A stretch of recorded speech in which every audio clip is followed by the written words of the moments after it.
Marie, welcome. Thank you for having me. Can I make a very quick suggestion? Can you just turn your mic ever slightly that way, then it won't make that awful noise? I didn't know it was making an awful noise. Perfect. I thought that was just me wheezing. So you got much on at the moment? I've got this audience with Marie White tonight. Not very busy next week. No plans. Let's get that one out of the way then. Glastonbury. I was hoping for like a whole evening without mentioning it. No, we're not going to. We can't do that. So what? Talk us through the process of how that happened. How you applied for the thing. So me and my manager thought it'd be a good idea to apply, thinking that what would happen is that somebody might hear the song, and then they would have heard it, and then if anything happens in the future, then great. Not thinking that anything would happen from it. So out of thousands of people, I think there was about 40,000 entries. So I was shortlisted to the top 90, and there was like a small party like in the house, because the top 90 out of that many thousand is pretty good. That would have been like the best achievement of my 23 years on this planet. So I thought it was great, and then I got the phone call to say I was in the top 8. Big party. And it was just so everyone here knows, everyone watching knows. If you get to the top 8, you're invited to the... Yeah, so you're invited to perform in... So I entered a track, like a recording, and then you're invited to perform in the final with the other 7 finalists, to which I was on first and thought, I've got absolutely no chance. And then I won. You have to play 2 tracks, is that right? Yeah, 2 tracks, original songs.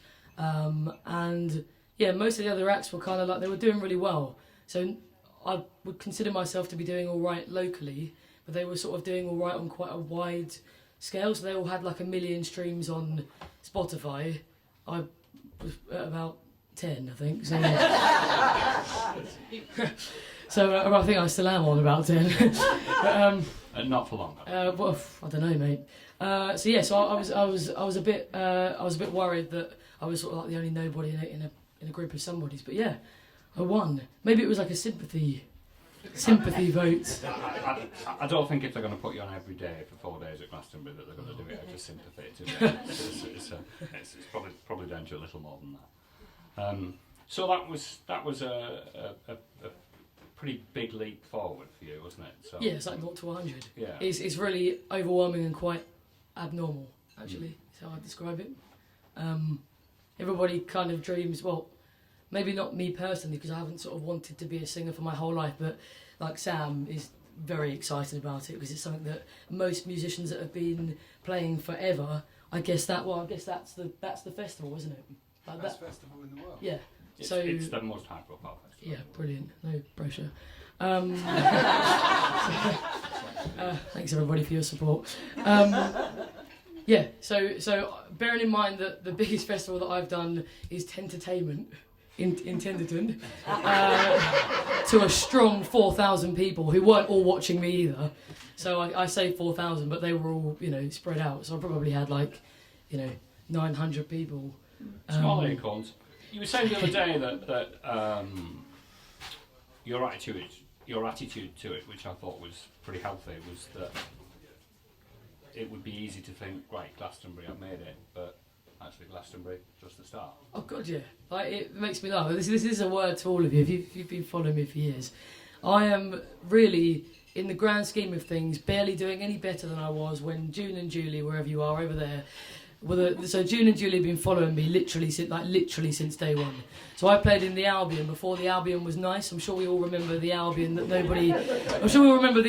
nobody used to step foot in.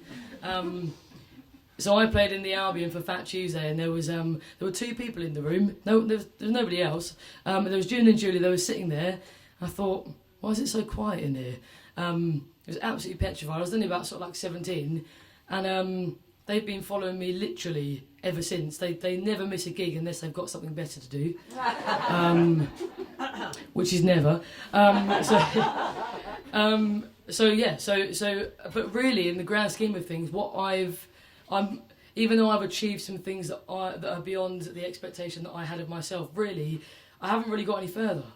I'm still playing at Porter's, which is, you know, an amazing local venue, and I'm still kind of doing everything that I was before. So this really is like it really is a 0 to 100 thing, and I think it's a big misconception that I'm a somebody, because trust me, in the grand scheme of things, I'm literally nothing. Like I'm in the music industry, you know, like I've been going to all these record label meetings, and they still won't give me a pen and paper. I'm still just chatting about, you know, where I got my jacket from.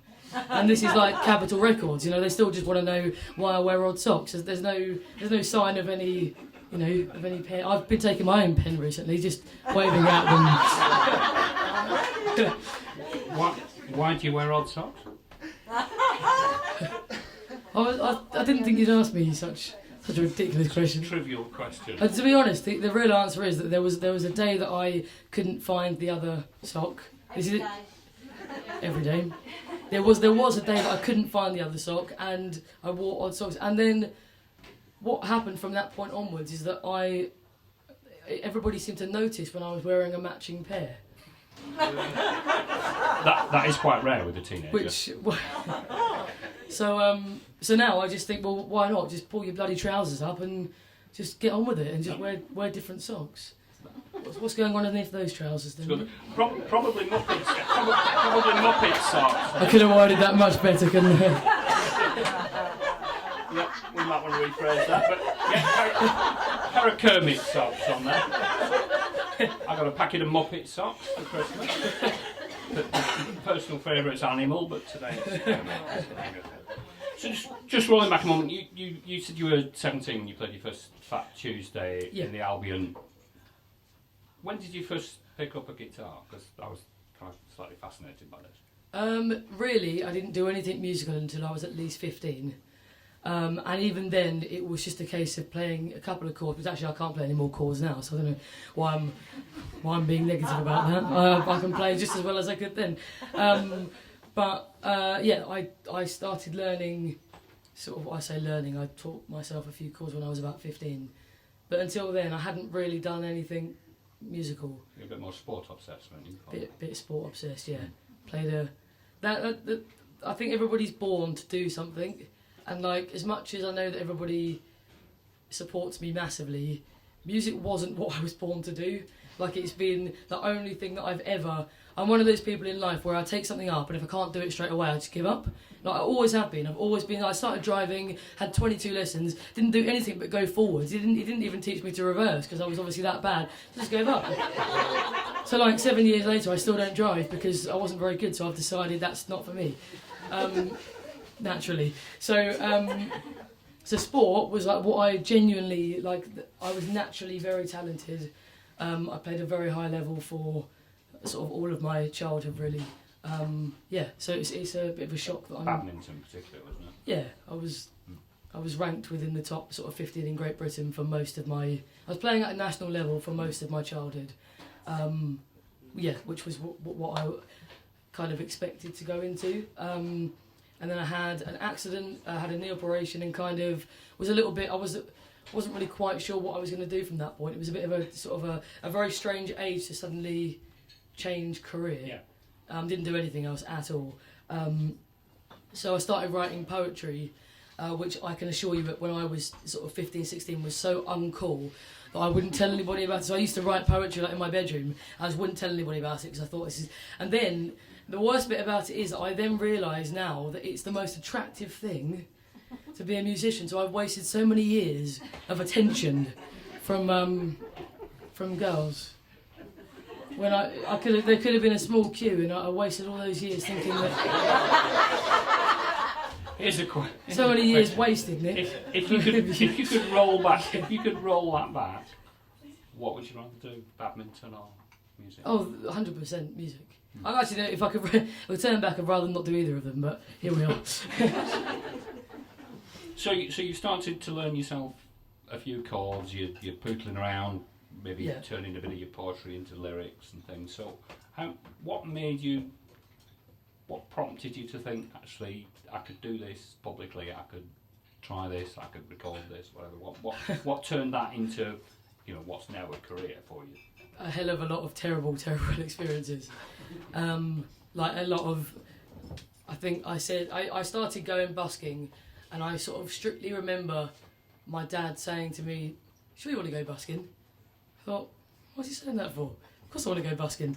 But now I realise why. Because people used to, I call it miss the guitar case, and sometimes the coins would hit me. I call that a terrible aim, but I think they were aiming for me.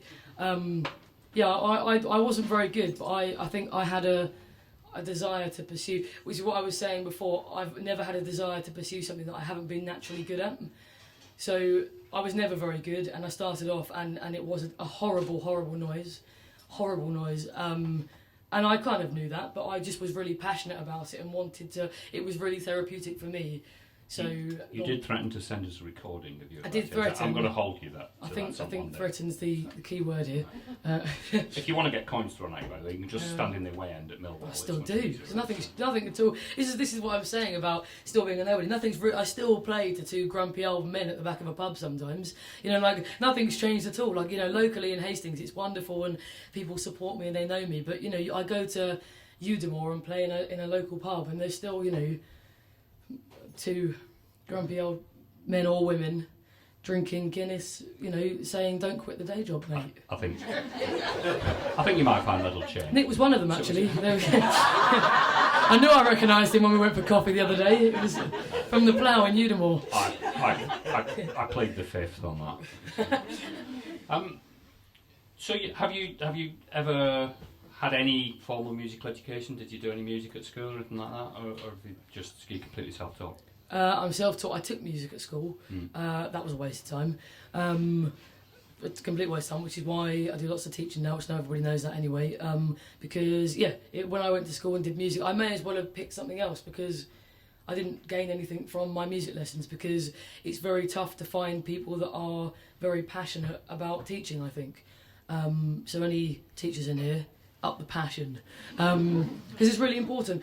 I feel like everybody has that, like those couple of teachers at school that they remember, and usually I feel like people, like young people, respond best to people that just give them 2 minutes of their time. You know, it's all well and good having this kind of superior thing going on, but it's a load of rubbish really, because I feel like older people always complain about this divide between young people. And you know, you're outside with your hood up and you're wearing a tracksuit, and there's this big divide. It doesn't need to be a divide, because really we're all just the same.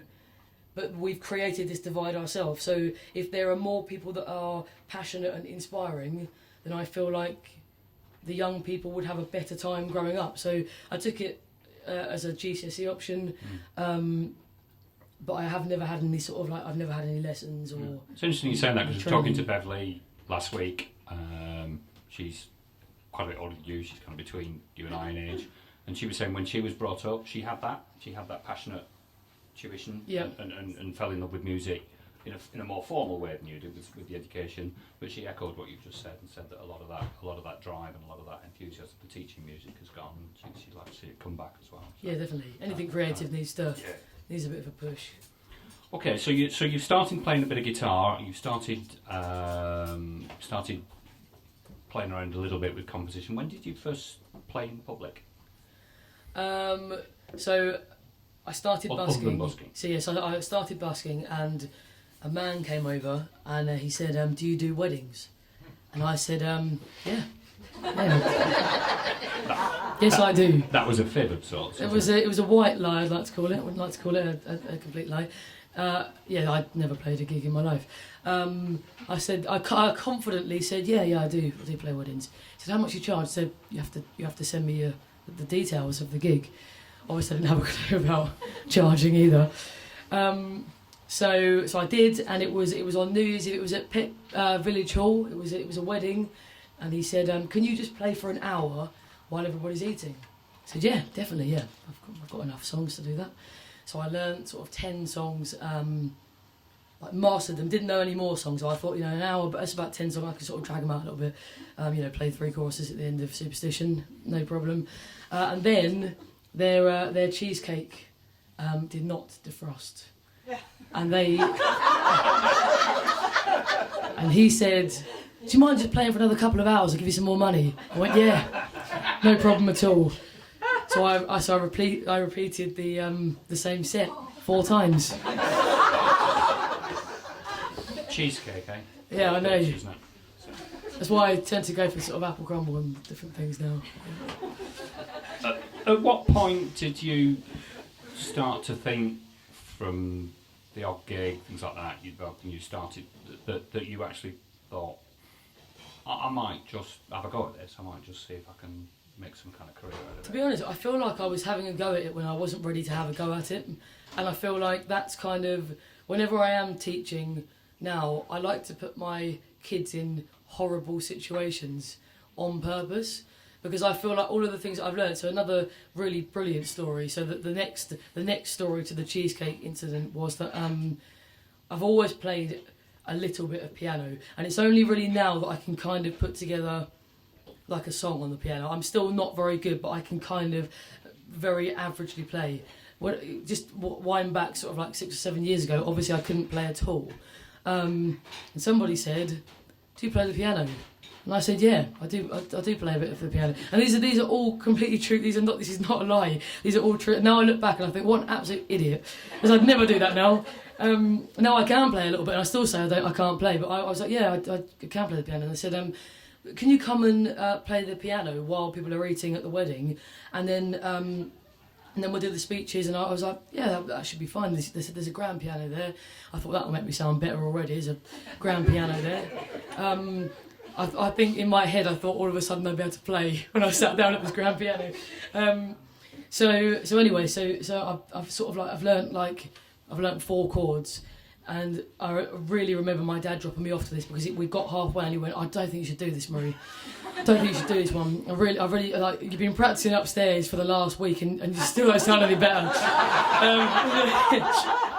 And the best thing about my dad is he's the best person, because he's very honest, and it's very important that you've got an honest opinion in your life, not somebody who's just telling you that you're good at things that you're not, because everybody's got the ability to be good, but it doesn't mean that we're all naturally born to play the piano. That's your mum, isn't it, you were telling me? Yeah, my mum... Your mum says everything is wonderful. Everything's wonderful. Your dad brings a lot of realism into it. Oh yeah, like, I write a song and sometimes he goes, "Yeah, it's not quite as good as your last one." Which obviously is soul destroying and also very important at the same time. Indeed. So I'm at this gig, and I've learnt 4 chords, and I thought, it's going to be all right. What I'll do is I'll keep speeding up and then slowing down, because that's... And then there was moments of like severe intensity, so I'm playing a C chord, I'm really sort of like, I'm really, and then I just sort of like go like gently on the so, but it's all based around the same 4 chords. So I played for an hour and a half. I thought, oh God, I've been playing the same thing for an hour and a half. Surely somebody's noticed. Nobody had. So somebody comes up to me at the end of the first set, and this is true, and they said, "Do you know what, mate? What I love that Bryan Adams one that you did." Yeah, I can't. I've played so many songs. I can't remember which one I played. I thought, oh my God, you're all a bunch of idiots. So I finished playing. I thought, oh my God. Somebody comes up to me and they say, "Marie, like, we're going to do the speeches now. Like, we're ready for you to finish. Like, we've got some lunch for you and some drinks in the lounge. Like, you're all done." And I thought, oh my God, I've done it. So I remember I went into the lounge. I'm sitting there eating my crisps, and I called my dad. I said, "Mate, I've bloody gone. I've done it. Like, I've done the gig." And he's going, "Oh, no way." I was like, "I've got away with it. Like, someone's come up to me and said, 'Love that Bryan Adams one,' and I've got away." And they all thought it was great. And like, yeah, and I've given my card out to people. Like, I can't believe I've done it. Anyway, I said, "Right, I'm going to go now. Keep eating my crisps." And then somebody comes in and goes, "Right, Marie, we're ready for your next set." So I had to do it all over again. So I did it all. So I had to. The old trick, same set again. Old trick, intent. Yeah, I had to do it all over again. So I think the answer to your question is that's how I became sort of, because now I feel like now I'm an anxious mess. So as everybody who was in the room when I was setting up knows. But when I was younger, I just sort of thought, like, oh, why not? Like, do I play the piano? Yeah, definitely. I definitely play the piano. I can play 4 chords. Have you ever actually said no to something? No, that's one of my biggest downfalls, actually. There are many, but that's Is it? Or is it an asset, just having that lack of fear? I think that's probably more of a question for an outsider. I think I answered it by asking it. I think I've put myself in some positions that if I was in them now, I would struggle to cope with. For some reason, probably because I was younger and more enthusiastic and naive was probably the key word here. Even though it's helped me in the long run, I was able to deal with it at the time. I don't really know how, because some of those situations are literally horrendous. But you learn from them. Yeah. And again, going back to the chat we had with Bev last week, she's a musician who is quite restless and always wants to do new things, Yeah. and she's a bit the same. She's kind of, lives and works by the motto of try anything, never die wondering. I think in any creative forum, that's never be afraid of that. It's always going to be an asset. I think you've got to be in it to win it. So you've got to be there. So if you just turn up and it all goes wrong, you've kind of really, in the grand scheme of things, lost nothing. Apart from, in the moment, you might feel a little bit like, oh God, that's, I've been caught out, I can't play the piano. But in the grand scheme of things, really all that can happen from it is you can either learn from your mistakes, or it can actually go really well, or somebody else can think that it's gone really well. And there's no harm in that, because really the most important people are the people in this room at the moment, because you're the people that come to see me and that support me. And why would you know if somebody, what makes me laugh, one of my biggest sort of influences is Leanne Carroll. She's such a great friend of mine, and she's always been so supportive, and people still say to me, I saw this woman in Portsmouth, she was actually really good. I think, do you know who you're talking about? You know that you're talking about one of the world's greatest jazz musicians. But they don't know. And sometimes why would they? But that's the thing. But why would you know? Because if I didn't play music and I didn't know that actually that sounds better than when I'm playing the piano, then why would I know that she was leagues above somebody else? You wouldn't know. You like what you like, and surely that is what it's about. It's all based on opinion. If you like the noise that's coming out, then to that person it's good. And isn't that the only reason why you're doing it in the first place, to make other people happy? And if that's what it's doing, it doesn't really matter how good you are, does it? So we talked about your parents, Gregor. You talked about your parents briefly. Was there, you weren't formally educated musically, but was there music in the house when you were young? Yeah, so my mum's an amazing dancer, and so she comes from the soul and funk kind of angle. So the Luther Vandross and Stevie Wonder, all the amazing kind of soul singers, which I love. And then my dad has always had an obsession with David Bowie, who I still don't quite get it, but unpopular opinion there. But I think the fact of the matter is I've always been around timeless music, and music that was played on the radio then and is still played on the radio now, and that's something that I've always been really interested in, especially as generations are moving on. I wonder if Stormzy will be played when I'm 50, and that's a question. It's a rhetorical question. It's really difficult spotting the people. I don't know what makes music timeless anymore, but I think it's quite obvious what the timeless music used to be, and what it's just fascinating that you listen to Radio 2, and I occasionally go and do a bit of labouring on the building site with my dad. Which is why my muscles are bulging out of this jacket. And the Radio 2's always on, and I just think everything's from my parents' generation, and it's just fascinating. And everybody's thinking, why can't I get on the radio now? And it's because they're not writing music. Maybe they are, but maybe it's because music used to be so timeless, and now it's becoming more. Do you know what? You never know at the time. Yeah. And it's not always the bands who are commercially big at the time who last. I don't think. I think people looked at Bowie in the 70s and 80s, and he was so intensely creative and tried so many different things. People knew his music would probably last. Yeah. But the other person you cited, someone like Luther Vandross, I don't think people thought probably that he would be listened to in 40 years' time. Could you just play one or two of the clips? Can I just ask you one question, which kind of because you've done kind of both things, and they're both kind of huge passions of mine, really, sport and music. Do you find from your time playing badminton, or you were younger, and your time as a musician, do you find there's a lot of correlation between the things that drive you in both pursuits? Maybe not drive me, but I think that there's a lot of. I feel like what's very similar not to be negative, but I think the negative aspects of industries such as sport and music are very similar in the sense that there's just a lot of pressure, you know, and that's the thing. It's sort of like, I think the most common thing that people are saying to me at the moment is, you should be more excited about Glastonbury. Because if people say, are you excited? I go, yeah. And they go, well, why aren't you more excited? And because the fact of the matter is that in terms of where I am at the moment, this is such a big step for me that if nothing happens afterwards, really, my career is sort of like, it's gonna take a bit of a heavy fall. And that might sound a little bit sort of like the X Factor, like, this is my last chance, you know, like that whole, which obviously is not anybody's last chance, but the music industry is so tough. It's everything. I don't know if anybody's seen. Has anybody seen like Bohemian Rhapsody, the documentary, like the new Elton John one? Have anybody seen those? Yeah. Like, it's just so accurate. And I think people sometimes think that it's fabricated to make a good story. It's not at all. If anything, they're trying to sort of like they're trying to look at it from a more sort of a modest perspective to make it not look so terrible. You know, it's a terrible, terrible industry for the people that are the industry people, and it's about finding the nice people in it. It's the same with sport. Same with I think it's the same with anything. It's about finding the right people and the nice people, and it's about keeping hold of them. That's more to the point. You know, so me and Sam, who's one of my best mates, have been friends since we were 17, and we met at this gig at the Grey Lady.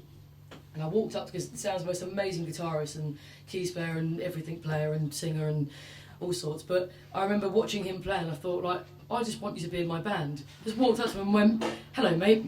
I'd really like it if we could do a gig together. It was literally that, wasn't it? I literally went, hi, mate. I think we should do a gig together. And literally, like, to say the rest is history is not even a cliche. Like, we have been gigging together non-stop for the last however many years, that makes it 6 years, nearly 7 years, and it's about keeping the good people, because there have been a hell of a lot of awful people who have made me, the guitar has been in the bin so many times, or like I've had these I remember saying to Sam once, listen mate, I'm writing this big essay, I've got to have a chat, I'm not doing music anymore. Do you remember that? I was like, I'm not doing it anymore. And he was like, mate, like, what's wrong? I was like, I'm not answering the phone, I don't want to talk about it, I'm not doing music anymore, I'm going to go do something else. And obviously the next day it was back out of the bin. But it's such a tough industry, and everything that people talk about in the industry is true. And I think it's the same for anything, but when you're doing anything creative or like sport, it's just such a lot of pressure. Like, you're only as good as your last badminton match. So if you lose to somebody, if you're ranked, you know, number 14 and you lose to number 105, like, suddenly people are like, man, she's not as good as she used to be.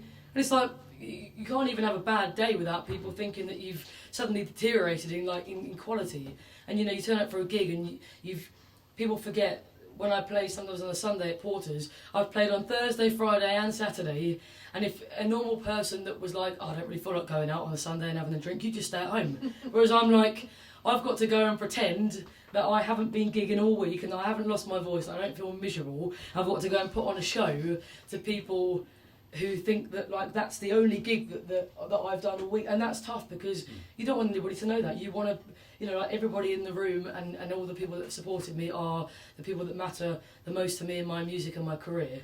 And sometimes I just feel like I can't always give my best performance, and it's not my fault, but I can't vocalise that because unless you put on an audience with Murray White where I can no, but it's tell everybody my pain. But that's what these are about. It's a chance for you to kind of say things that you know, perhaps you don't feel you certainly can't express these kind of thoughts at a gig and things. So, I tend not to say before I start Fast Car. Be. By the way, everybody, I've been gigging for the last week. Not feeling great.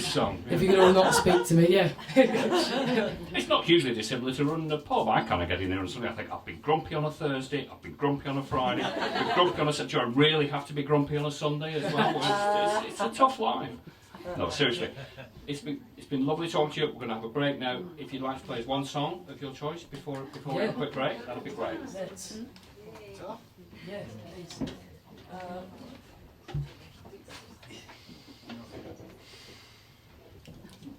Got this new guitar. Nowhere near good enough to be playing a guitar this expensive. This one. Can you see it there? Cool. Perfect.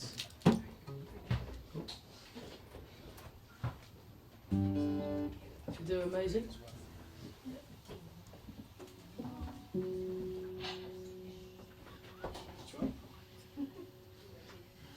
Amazing.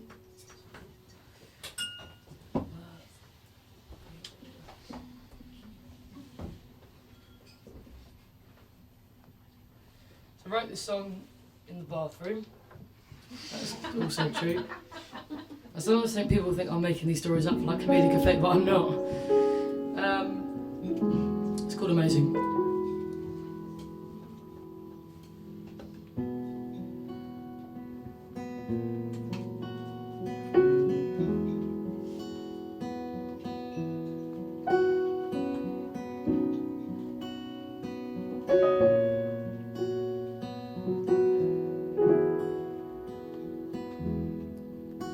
Speak in silence alive, with my sleeve on my heart, I'm afraid. My biggest fear in the world is feeling lonely or hurt by the ones who once amazed me. Don't like you laughing at me, as I let self-believe in myself. I don't know what the others can't see. Guess I'm so insecure. Did I act self-assured? I'll assure you, you don't know me. Sometimes I'm hurting, I don't feel fine. My mom, she told me it will always be alright. I'm always searching for that peace of mind, and my daddy always got this right. And I think you're amazing, amazing. And I think you're amazing. And I think you're amazing, amazing. And I think you're amazing.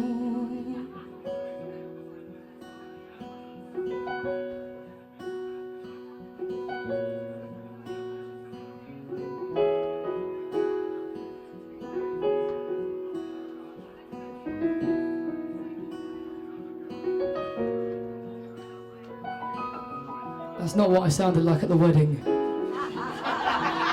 Ask me the language of love, only wanna be loved every day. I'm everybody's best friend, but I don't need no friends. All I need in life is me. Don't like you prejudging me, although I probably see from your perspective I'm deceptive. It's not great to be me, and I guess I'm alive. And my friend, when he died, well, my heart just died a little inside. Whoa, sometimes I'm hurting, I don't feel fine. My mom, she told me it will always be alright. I'm always searching that peace of mind, and my daddy always got this right. And I think you're amazing, amazing. I think you're amazing. Oh no, I think you're amazing, amazing. Oh, I think you're amazing. I used to think I was worthless, living a life without purpose. But when I think I've been found, and I tend to listen a lot, and my thoughts they get lost every day. Oh no, don't ever ask if I'm fine, 'cause I probably lie, and no one else can save me. And when people try to be nice, I'm always wondering why. You can fake it till you make it in this ignorant light. But I guess there's an end to my pain in the end. There's an end. Oh no, no. Sometimes I'm hurting, I don't feel fine.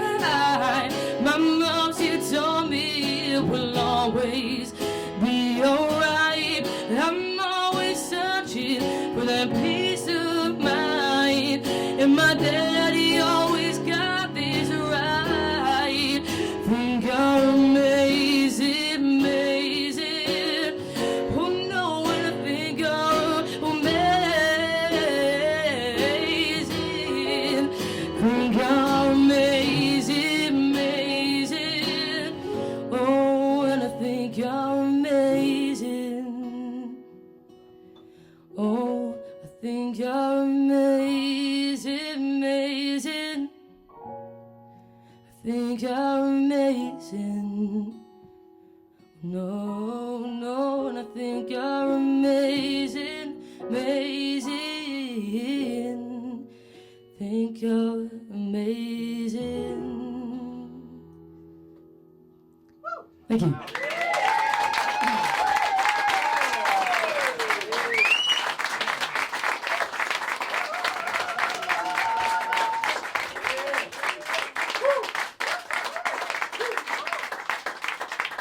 That was lovely, thank you. Folks, Marie White, that was amazing. We'll see you again in